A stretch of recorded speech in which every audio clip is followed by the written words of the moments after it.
Why do all maps lie? It's not a conspiracy, just geometry. When you look at a map, you might think you're seeing an accurate representation of the world. But in reality, every map is a compromise. The Earth is a sphere, and trying to represent it on a flat surface is like trying to fit a round peg into a square hole. All right, let's talk map projections. These are the methods cartographers use to translate the 3D world onto 2D paper.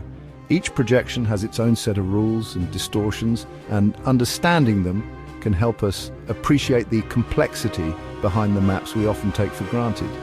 Imagine trying to flatten an orange peel. You'd end up with a lot of tears and gaps, right? That's pretty much what cartographers do with our round Earth.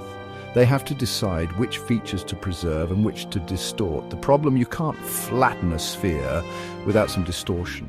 Whether it's the size, shape, distance or direction, something's got to give. Since the 1500s, they've cooked up all sorts of projections to tackle this. Each new projection aimed to solve a specific problem or serve a particular purpose. Take the Mercator projection, for example. Picture wrapping a cylinder around the globe and projecting continents onto it. This method preserves angles and directions, making it invaluable for navigation. It's awesome for navigation because it preserves direction. Sailors and pilots have relied on it for centuries to chart their courses across the seas and skies, but it makes Greenland look like a giant compared to Africa. This distortion happens because the Mercator projection stretches areas near the poles. On the flip side, we've got the Gull-Peters projection. It nails the actual size of land masses, but at the cost of squishing shapes.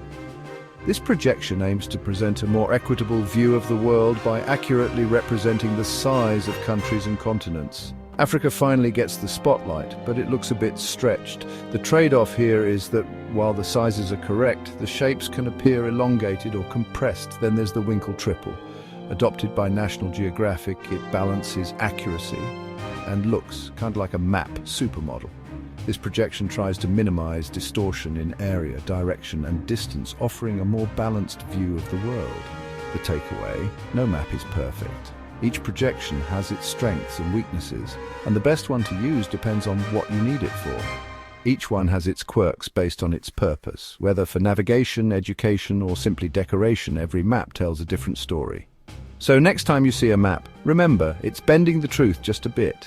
Understanding these distortions can give you a deeper appreciation for the art and science of cartography.